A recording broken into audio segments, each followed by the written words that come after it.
मंडळी नमस्कार. भारत समाज दर्पण, भारत कला दर्पण, भारत जीवन दर्पण या सदरामध्ये आपलं स्वागत आहे. सामाजिक आणि जनमानसांच्या सभोवतालचा खबरनामा.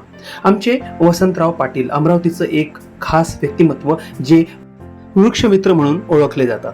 वृक्ष सम्राट सुद्धा ते आहेत, कारण मागच्या 5 ते 6 वर्षामध्ये आणि त्याआधी सुद्धा त्यांनी वृक्ष संवर्धन आणि लागवड त्याची जोपासना असं एक महत्त्वपूर्ण कार्य करून विद्यापीठाचा संत गाडगे महाराज विद्यापीठ या अमरावती विद्यापीठाचा सन्माननीय पर्यावरण पुरस्कार 2025 मिळवलेला आहे. आणि ही मोठी उपलब्धी त्याहीपेक्षा पुढे नेण्याचा संकल्प आणि संकल्पना त्यांनी गानुवडीच्या आपल्या मित्रमैत्रिणींसोबत करून दाखवली. हे यांचे सहभागी, सहकारी आणि सहयोगी. मला असं वाटतं की आपण या पद्धतीनं कसं पुढे जाऊ शकतो हा एक आदर्श त्यांनी आपल्या पुढे नेमून दिलेला आहे.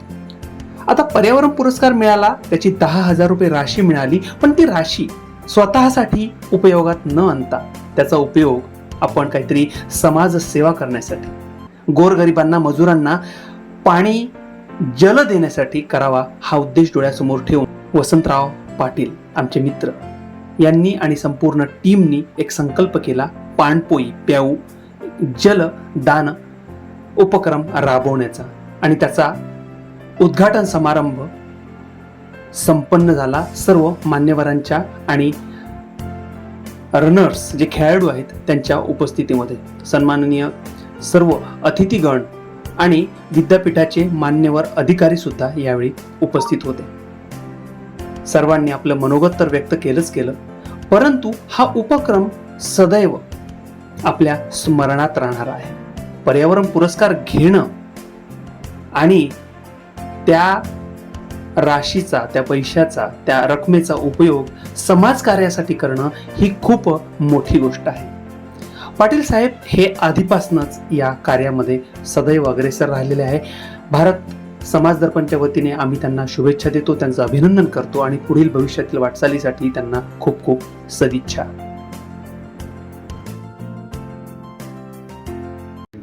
सगळ्यांना नमस्कार, सुप्रभात. आपण मागच्या बऱ्याच वर्षापासून पाटील साहेबांच्या नेतृत्वाखाली माननीय म्हणजे आपण त्यांचं पूर्ण आदरातिथ्य नाव घेऊया, माजी सैनिक सुभेदार श्री वसंतराव उर्फ चक्रधर पाटील साहेब यांचा जो अथक प्रयत्न आहे मागील 5 वर्षापासून आम्ही बघतो की कंटिन्यू झाडं लावतात. आणि त्यांनी आम्हाला प्रवृत्त केलं आहे की तुम्ही झाडं खांद्याला फक्त खांदा लावा, बाकी सगळं मी करतो. आणि आजही एकमेव ती व्यक्ती आहे की स्वतः कोणाची वाट न पाहता कॅना घेते आणि पाणी देत राहते. जिथे झाडाची गरज आहे तिथे झाडं लावते. त्या ठिकाणी असं वाटतं झाडं लावायचं, तिथे पण एखादा बर्थडेचं निमित्त शोधतो माणूस, त्यांना बोलावतो.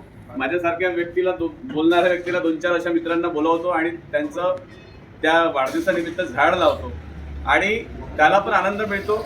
आणि सगळ्यात मोठा जो आनंद आहे जो लोकांना मिळतो, जे सावली जे घेतात ते आपल्याला दिसत नाही की लोक किती ते सावली घेऊन येतात. जो आशीर्वाद आहे तो सगळा पाटील साहेबांना होतो. एका जोरदार टाळ्यावर जाऊन पाटील साहेबांना की हे जे इतकं समाजसेवेचं कार्य पाटील साहेब करत आहे, त्यांची जी प्रेरणा त्यांना कुठून मिळाली आहे मी वारंवार आम्ही सांगत आलेलो आहे. जर कोणी नवीन असेल, मला तिथे वाटत नाही सगळे जुनेच लोक आहेत, तर त्यांना जी प्रेरणा मिळाली तिथे जे सैनिक म्हणून जे काम करायचे अशा ठिकाणी काम करायचे, तिथे -35-40 डिग्री सेल्सिअस मायनस अशा ठिकाणी ऑक्सिजन लेवल इतकं डाऊन, म्हणजे नव्हताच ऑक्सिजन त्या ठिकाणी. त्यामुळे तिथची परिस्थिती काय असेल तुम्ही एक गेस करू शकता की -40 डिग्री काय असते. तर त्यावेळेला त्यांना वाटलं की बाबा झाडाचं किती महत्व आहे. आज झाडं जर त्या ठिकाणी असते तर ऑक्सिजन लेवल असती. तर ती तिथून त्यांनी प्रेरणा घेतली आणि जेव्हा रिटायरमेंट झालं त्यानंतर त्यांनी तो वसा घेतला की आपण झाडं लावू, लोकांना ऑक्सिजन पुरवू. तर ऑक्सिजन सोबत बऱ्याच तुम्हाला माहिती आहे झाडांचे जे फायदे आहे, सगळ्यात मोठं की पोल्युशन ओढून घेतं आणि प्युअर ऑक्सिजन देतं. 2 प्रमुख जे त्याचे बेनिफिट्स आहे. आणि बाकी पर्यावरणाला पूरक सगळ्या गोष्टी आहे. झाडाचं महत्त्व सांगायसाठी आज ही वेळेने सगळेजण सुशिक्षित आणि सगळे मॅच्युअर्ड आहे. त्यामुळे आम्ही मुद्द्यावर येऊ इच्छितो की इतके झाडं लावले की शेवटी विद्यापीठाचा एक पर्यावरण पुरस्कार असतो.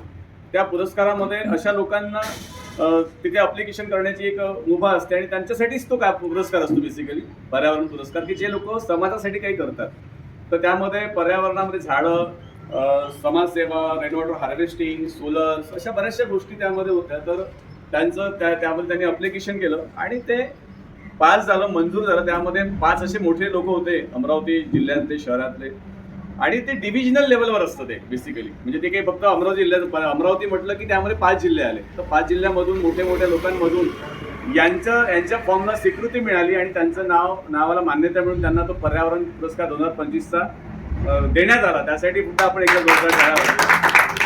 त्यामध्ये जे मुख्य भूमिका आहे आणि मार्गदर्शक आहे त्यामध्ये आमचे चव्हाण साहेब आहेत, त्यांनी फार मदत केली. काकडे साहेब आहेत, त्यांनी मदत केली. आणि जे लोकांना वाटलं की तिथे आपण हेल्प करायला पाहिजे, त्यांच्या पाठीशी राहायला पाहिजे, आम्ही सगळे त्यांच्या पाठीशी त्यावेळेला होतो. गानू साहेब आहेत, तितक्या सगळे जे लोक इथे आहे उपस्थित, सगळे लोक त्या ठिकाणी होते. तर प्रत्येकाचं नाव मी घेऊ शकत नाही. त्यात गाले साहेबांची सुद्धा एक मुख्य भूमिका त्यावेळेला त्यांनी निभवली होती. ज्यावेळेला इन्स्पेक्शन झालं होतं झाडांचं, त्यावेळेला त्यांचा पण रोल खूप छान होता. तर तो पर्यावरण पुरस्कार जसा त्यांना जाहीर झाला, आम्ही त्या ठिकाणी सगळे गेलो आणि सगळ्यात मोठा एक तो पुरस्कार म्हणजे मान्यताप्राप्त शासन पुरस्कार तो मिळाला त्यांना.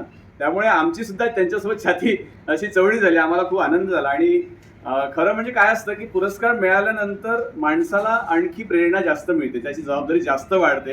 हे आपण ऐकलेलं आहे. पण आम्ही आता पाहतो आहे की बाबा त्याच्यापासून पाटील साहेबांना अशी एक प्रेरणा मिळाली, असा एक ऑक्सिजन मिळाला त्यांच्याच झाडांचा, की आज ते धावत आहे कामासाठी, सोशलसाठी आज ते खरंच धावत आहे. आज त्या पुरस्काराच्या माध्यमातून त्यांना जी राशी मिळाली होती, त्या राशीमधून ती राशी स्वतः वापरण्यापेक्षा ही राशी कुठेतरी समाजाच्याच कामी यावी, हा त्यांचा दृष्टिकोन आणि ही समाजसेवी, समाजभावी हा त्यांचा जो विचार आहे, तो विचार. आणि त्यांनी हा विचार केला की बाबा जे उन्हाळा यावर्षी आपण पाहिलो की मागील 10 वर्षामध्ये इतकी ऊन कधी आपण पाहिली नाही उन्हाळ्याची. यावर्षी 47ला आपण टेकलो, 47.2 वगैरे आपण गेलो अमरावती, आपला विदर्भ. तर अशा वेळेस त्यांना वाटलं की ही राशी आपण पाणेरी लावून जे लोक मजूर वर्ग आहे, गोरगरीब आहे, कारण की साधारण लोक एकदम 4 व्हीलरवाले बॉटल ठेवतातच गाडीमध्ये, पण जे बिचारे गरीब वर्ग आहे किंवा पायदळ जाणारे आहे किंवा 2 व्हीलरवाला जरी असेल तरी त्याला तहान लागली, तर अशा वेळेला चांगलं पाणी मिळावं. आजकाल माठातलं किंवा कुठलं इकडलं तिकडं पाणी पित नाही लोक, कारण कसं पाणी असेल काय असेल. तर त्यांनी ती संकल्पना आणली की आपण चांगल्या शुद्ध पाण्याच्या कॅन, जसं आरो वॉटर जे असं वॉटर प्युरिफिकेशन मधून ज्या कॅन्स आपण लग्न कार्यामध्ये आपण स्वतः पाणी पितो, त्याच कॅन आपण प्युअर पाणी लोकांना द्यायचं. ते चांगला उपक्रम त्यांनी या ठिकाणी तो संकल्पना ज्या डोक्यात आली आणि त्या पैशामधून तो उपक्रम आपण आज करतो आहे. या उपक्रमासाठी त्यांच्यासाठी आपण टाळा घालतोय. तुम्ही जर त्या बोर्डचं अनुकरण केलं तर असं लक्षात येते की त्या ठिकाणी संयोजक संत गाडगेबाबा अमरावती विद्यापीठाचं नाव लिहिलेलं आहे, गानवाडी मित्र परिवार लिहिलेला आहे आणि पाटील साहेबांचं मित्र परिवार असं लिहिलेलं आहे. म्हणजे त्याचं मोठं मान आहे की आपल्या विद्यापीठाचं देखील त्या ठिकाणी नाव लिहिलं. आणि संत गाडगेबाबाची दससूत्री, भुकेलेला अन्न आणि ताणलेल्याला पाणी, ही जे काही त्यांची दससूत्री आहे ती प्रत्यक्ष ती दससूत्री त्यांच्या जीवनामध्ये ते अंमलबजावणी करण्याचं ते काम ते आज करत आहे. एवढंच नव्हे तर सकाळी जेव्हा आम्ही फिरायला जातो तेव्हा ते स्वच्छता पण करतात, झाडाला पाणी पण टाकतात आणि ते प्रेरणा आम्ही घेत असतो. अशा माध्यमातून देखील जेव्हा जेव्हा पाटील साहेबांनी आम्हाला बोलवलं, आम्हाला हाक मारली, तेव्हा आम्ही आमचा कितीही वेळ आम्ही व्यस्त असलो तरी आम्ही येतो. आमचं मनच तिकडे वळवलं जाते ऑटोमॅटिक, आपण तिथे गेलो पाहिजे. इतकं उत्कृष्ट काम पाटील साहेबांचं आहे. ह्या माध्यमातून आज आपण पाहतो उन्हाळ्यामध्ये 47 डिग्री सेल्सिअसच्या पलीकडे तापमान गेलं आणि अशा परिस्थितीमध्ये आज आता चांगलं स्वच्छ पाणी, थंड पाणी आपल्या गोरगरिबांना, मजुरांना, गोरगरिबापासून तर श्रीमंतापर्यंत सगळ्यांना लोकांना ही पाण्याची व्यवस्था, सुविधा पाटील साहेबांनी आपल्या सगळ्यांना करून दिलेली आहे. पाटील साहेबांचं मी मनापासून त्यांना धन्यवाद देतो, त्यांचं स्वागत करतो आणि आम्हाला या ठिकाणी बोलवलं, आपल्या कार्यक्रमामध्ये सहभागी करून घेतलं, त्याच्याबद्दल मनापासून धन्यवाद देतो आणि थांबतो. मोठ्या झाडाला लहान झाड असते त्याला काय, मोठ्या झाडाला काय परिस्थिती आहे, मोठी मोठी मंडळी आहे. काकडे सरांची काकडे प्रतिष्ठा संत गाडगेबाबा युनिव्हर्सिटी, तर senior most officer in Amravati, नंतर संत गाडगेबाबा युनिव्हर्सिटी कुल सचिव चव्हाण सर आहे. आणि हे इथून आपण जेव्हा नजर फिरवतो तिकडे स्टँडर्ड तिकडे जेवढी जमीन असेल त्या जमिनीचे मालक गाडू आहे.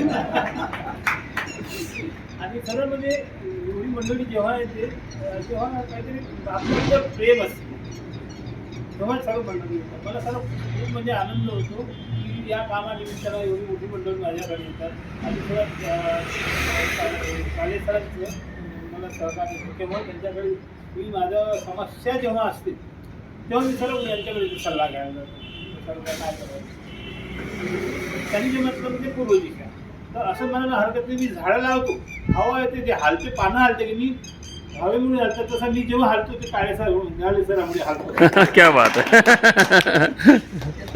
तसंच मी फारसा वेळ नाही देते. आणि यांचं सरळ मग आपण सगळे भेटल्या या भिन्नडी मंडळी, मरावे परी कीर्ती रूपे उरावे असं संतांनी म्हटलेलं आहे. संत गाडगे महाराज, राष्ट्रसंत तुकडोजी महाराज आणि तुम्हाला आम्हाला मार्गदर्शन करणारे असेच संत थोर पुरुष. परंतु कर्मण्ये वाधिकारस्ते, जो कर्म करून दाखवतो आणि समाजाची खऱ्या अर्थानं सेवा करतो तो कदाचित वसंतराव पाटील असतो आणि त्यांची पूर्ण टीम असते. पुनश्च एकदा भारत कला दर्पण, समाज दर्पण, जीवन दर्पणच्या वतीने सर्वांना हार्दिक शुभेच्छा. पुन्हा भेटू. धन्यवाद.